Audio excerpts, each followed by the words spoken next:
कोल्हापूरच्या राजकारणात पुन्हा एकदा गोकुळ तापलंय। येत्या 4 मे रोजी विद्यमान संचालक मंडळाचा कार्यकाळ संपतोय। निवडणूक मात्र न्यायालयीन प्रक्रियेत अडकली आहे आणि त्यामुळे आता गोकुळ दूध संघावर प्रशासक बसणार का हा प्रश्न उपस्थित झालाय। पण खरा ट्विस्ट इथंच आहे की हा प्रशासक सरकारी अधिकारी असेल की राजकीय चेहरा, आणि मग या पदासाठी पडद्यामागे नेमकी कुणाची फिल्डिंग सुरू आहे सगळं समजून घेऊयात या व्हिडिओतून। त्यासाठी व्हिडिओ शेवटपर्यंत पहा। नमस्कार, मी कोमल, सकाळमध्ये आपलं स्वागत। कोल्हापूरचं महत्त्वाचं सत्ता केंद्र मानल्या जाणाऱ्या गोकुळ दूध संघाच्या निवडणुकीआधी तब्बल 1208 नव्या संस्थांची नोंदणी झाल्याचा आरोप झाला आणि मग या संस्थांच्या वैधतेवर प्रकाश बेलवाडेंनी थेट न्यायालयात धाव घेतली। या न्यायालयीन लढाईमुळे गोकुळची निवडणूक ही लांबण्याची शक्यता वाढली।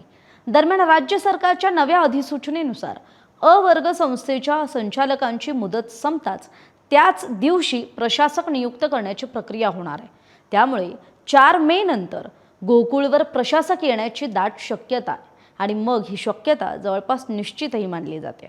आता गोकुळच्या प्रशासक पदासाठी 3 मोठी नावं चर्चेत आहेत। एक म्हणजे गोकुळ दूध संघाचे संस्थापक दिवंगत आनंदराव पाटील चुएकर यांचा वारसा सांगणारे माणिक पाटील चुएकर, भाजपच्या महिला मोर्चाच्या जिल्हाध्यक्ष आणि संचालिका शौमिका महाडिक आणि न्यायालयीन लढाईमुळे सत्ताधाऱ्यांना अडचणीत आणणारे प्रकाश बेलवाडे।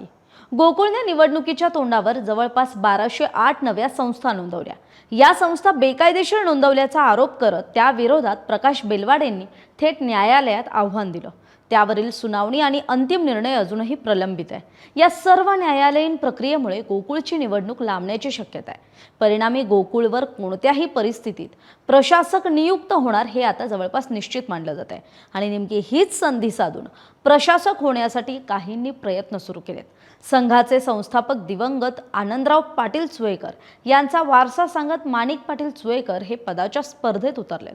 भाजपकडून संचालिका शौमिका महाडिक आणि संघांच्या संस्थांबाबत थेट न्यायालयात आव्हान देऊन सत्ताधाऱ्यांची कोंडी करणारे प्रकाश बेलवाडे यांचे या पदासाठी प्रयत्न सुरू आहेत।